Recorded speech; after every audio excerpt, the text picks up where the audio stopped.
We're starting out in Virginia City, the 1860s, and landing in the 21st century. Big sky.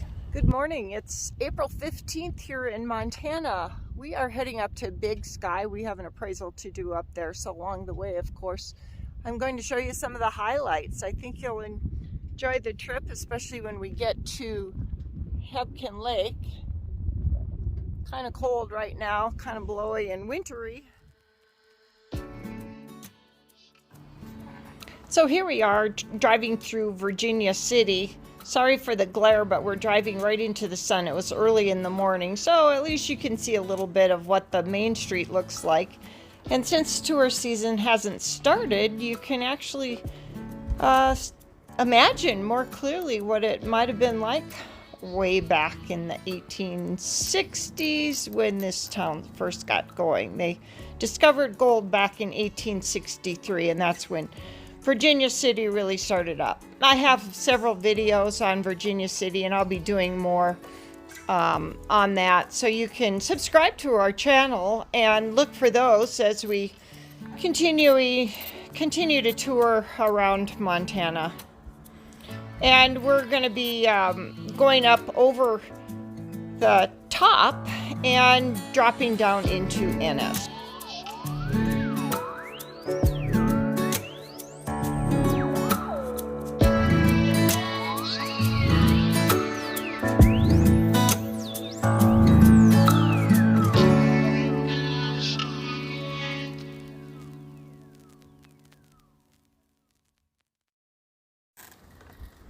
Okay, we're pretty much at the top right now, and so I just have some highlight shots. That's the Tobacco Root Range. We're going to be driving all around the edge of that.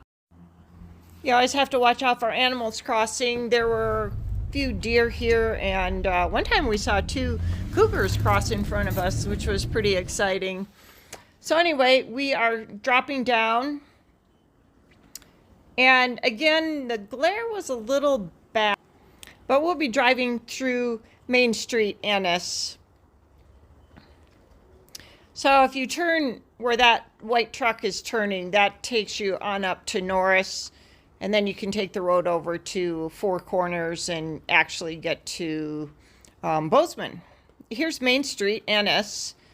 And it's still early in the morning. Not much traffic, but there is road construction here in town. So you can't really get a very good sense of it, and it was really dusty because of the construction. I'm not sure what they're doing right now, but they're definitely doing some major work, and it's a good thing they're doing that before tour season, because this town really fills up.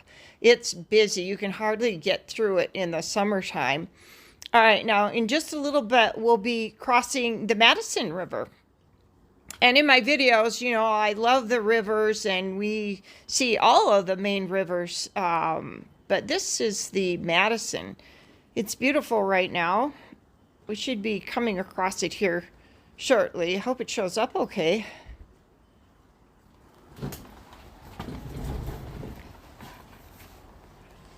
All right, there it is. So the Madison River has become a really popular recreational spot. Lots of fishing, lots of floating. In fact, they've even had to impose certain regulations because it gets so full during the summer months, which in a way is kind of sad, but it is a beautiful place. All right, so now we are on Highway 287. I'm just showing you some highlights along the way.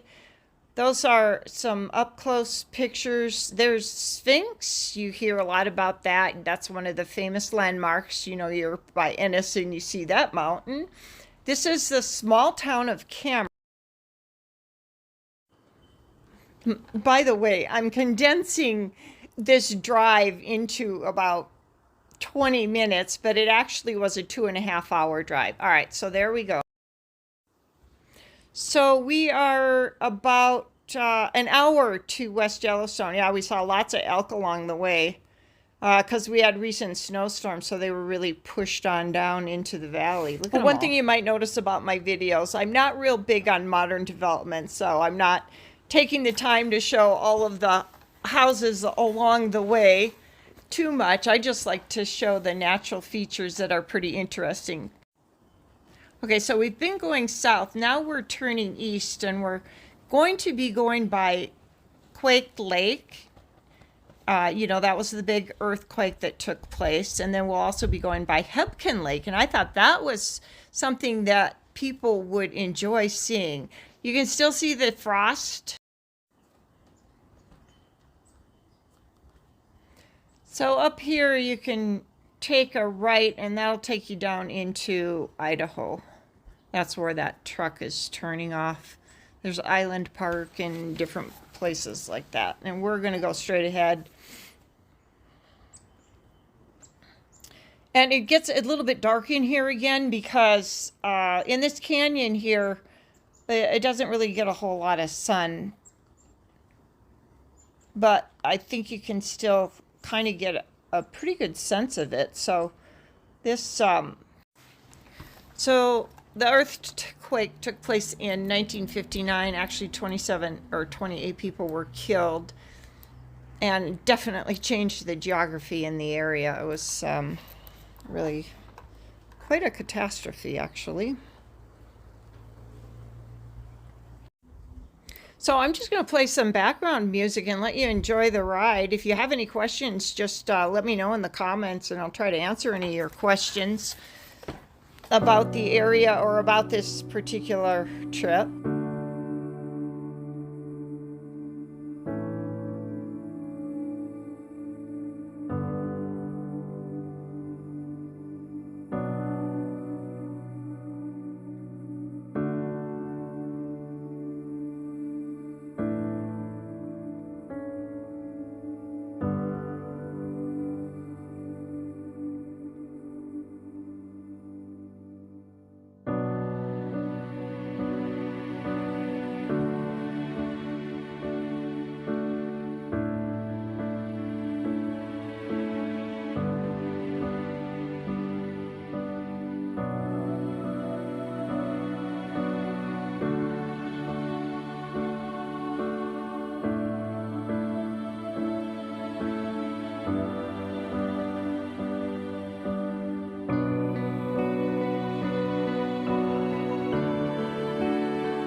So there's lots of information on the internet about the earthquake, and I'll put some links in the description if you want to look that up.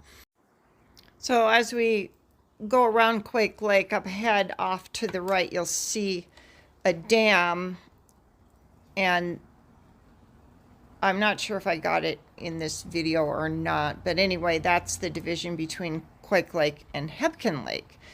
And Hebgen Lake is really quite large, and off to the right in this video is West Yellowstone on the other side of Hebgen Lake. And I'll try to indicate that as we get closer. So in case you're wondering what all those sticks are, those are actually trees left over from the earthquake.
Okay, so now we're at the intersection. If you can see to the right is West Yellowstone, and then we're heading left toward Big Sky.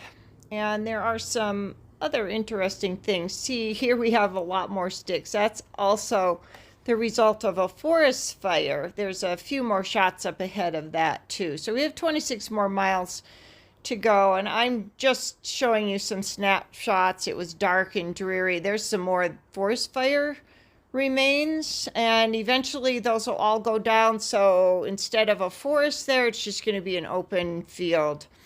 You can't really see the Gallatin River, but that's it. Pretty snowed over yet. It's a whole different weather system around the corner here. It's pretty cold. And here we're stopping.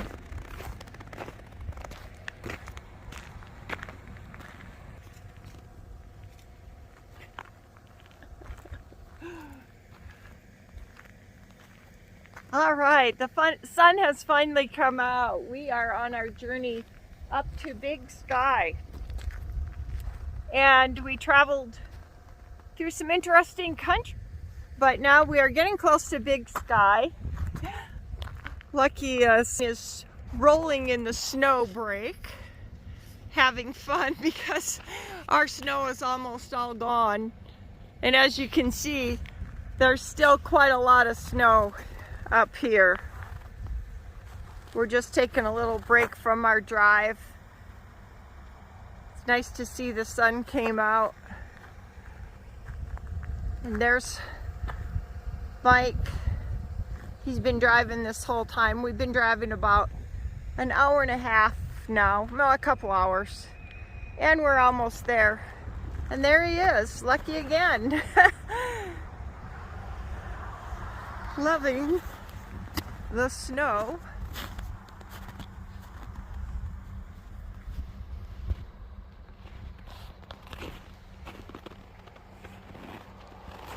Like he always likes to go up and check things out, get his jobs done.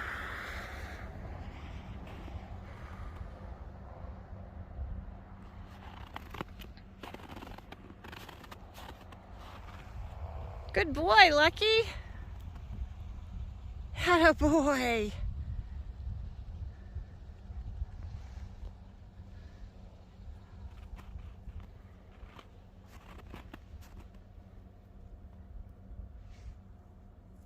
All right, we gotta go.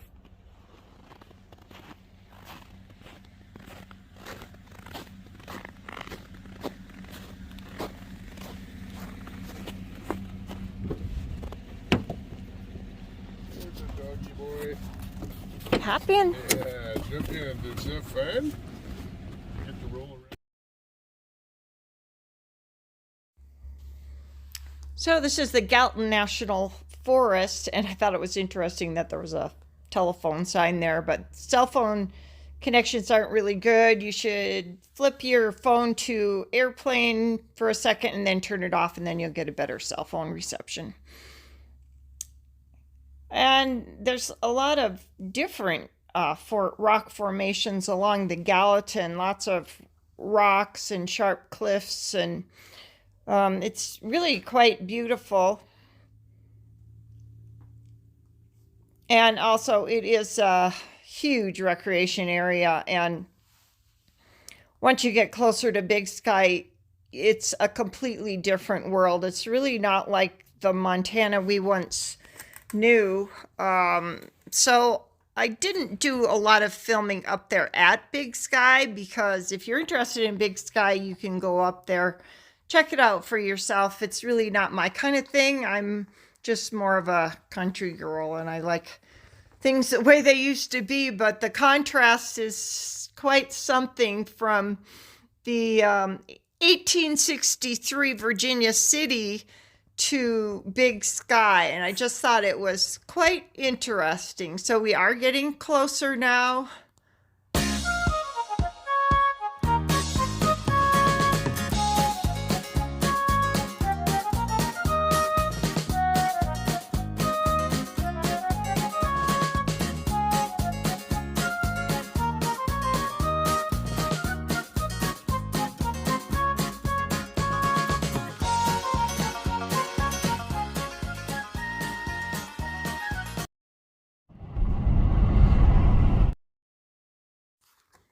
Okay, and here now we are into the big city of Big Sky.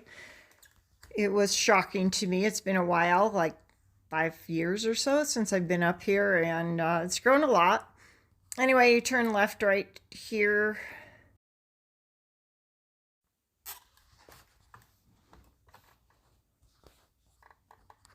All right, so this is the main road that takes you up to Lone Peak, and of course that's where the ski resort is.